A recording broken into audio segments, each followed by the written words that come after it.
1112530 dari Program Studi Pendidikan Bahasa dan Sastra Indonesia, Universitas Tadulako.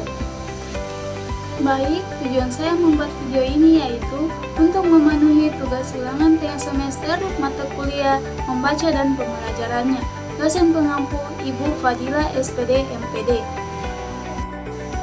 Baik, di sini saya akan membahas tentang cara mengidentifikasi karakteristik membaca intensif, cara mengidentifikasi karakteristik membaca ekstensif, dan pentingnya keterampilan membaca dalam kehidupan sehari-hari maupun dunia pendidikan.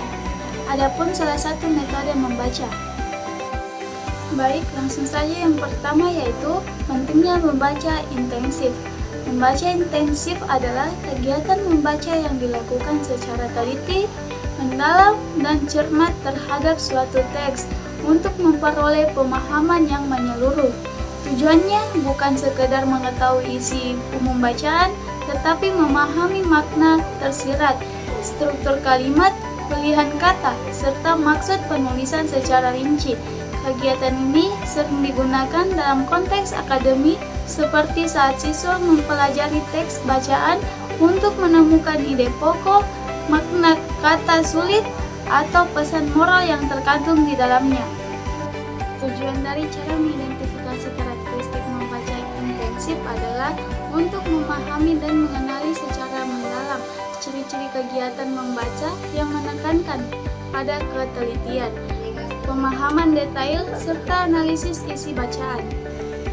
Yang kedua yaitu pentingnya membaca ekstensif. Membaca ekstensif adalah kegiatan membaca yang dilakukan secara luas, cepat, dan bertujuan untuk memahami isi umum bacaan, bukan untuk menelah setiap detailnya. Kegiatan ini berfokus pada pemahaman makna keseluruhan teks seperti ide pokok, pesan umum, atau isi global bacaan.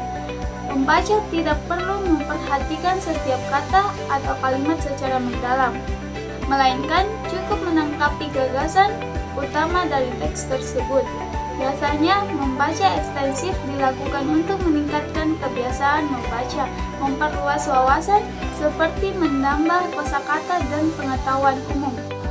Tujuan dari mengidentifikasi karakteristik membaca ekstensif adalah untuk memahami dan mengembangkan kemampuan membaca secara menyeluruh, agar pembaca dapat memperoleh informasi, pengetahuan, serta pemahaman umum dari berbagai teks dengan cara yang cepat dan efisien. Baik, pentingnya keterampilan membaca dalam kehidupan sehari-hari, yaitu membantu pengambilan keputusan yang tepat. Seseorang yang terampil membaca akan lebih mudah memahami informasi sebelum bertindak. Mereka tidak mudah tertipu oleh informasi palsu atau hoaks karena mampu membaca dan menafsirkan isi teks secara kritis. Contohnya, saat membeli barang online, keterampilan membaca membantu memahami deskripsi produk, ulasan pembeli, dan syarat pengambilan barang. Adapun pentingnya keterampilan membaca dalam dunia pendidikan. Dalam dunia pendidikan, membaca adalah kunci utama dalam proses belajar. Tanpa kemampuan membaca yang baik, siswa akan kesulitan memahami pelajaran, mengerjakan tugas, atau mencari informasi tambahan.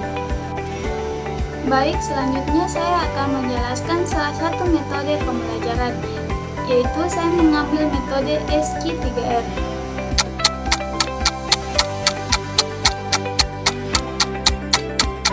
Metode SQ3R adalah sebuah teknik membaca dan belajar aktif yang bertujuan untuk meningkatkan pemahaman dan daya ingat terhadap materi tertulis.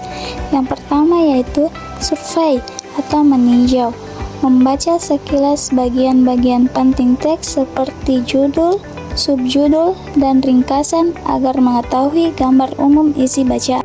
Yang kedua yaitu question, bertanya. Membuat pertanyaan dari hasil tinjauan, misalnya apa yang dibahas dalam teks ini, mengapa hal ini sangat penting. Yang ketiga yaitu read, membaca. Membaca dengan cermat untuk mencari jawaban dari pertanyaan yang telah dibuat sebelumnya. Yang keempat yaitu reset, mengulang kembali. Setelah membaca, Pembaca mencoba mengingat dan menjelaskan kembali isi bacaan dan kata-kata sendiri. Yang kelima yaitu review, meninjau ulang. Membaca ulang secara singkat seluruh isi bacaan untuk membuat pemahaman dan mengingat poin-poin penting. Baik, itulah tadi yang bisa sempat saya jelaskan tentang cara mengidentifikasi karakteristik membaca intensif, cara mengidentifikasi karakteristik ekstensif, dan pentingnya keterampilan membaca dalam kehidupan sehari-hari maupun dunia pendidikan. Adapun salah satu metode SQ3R.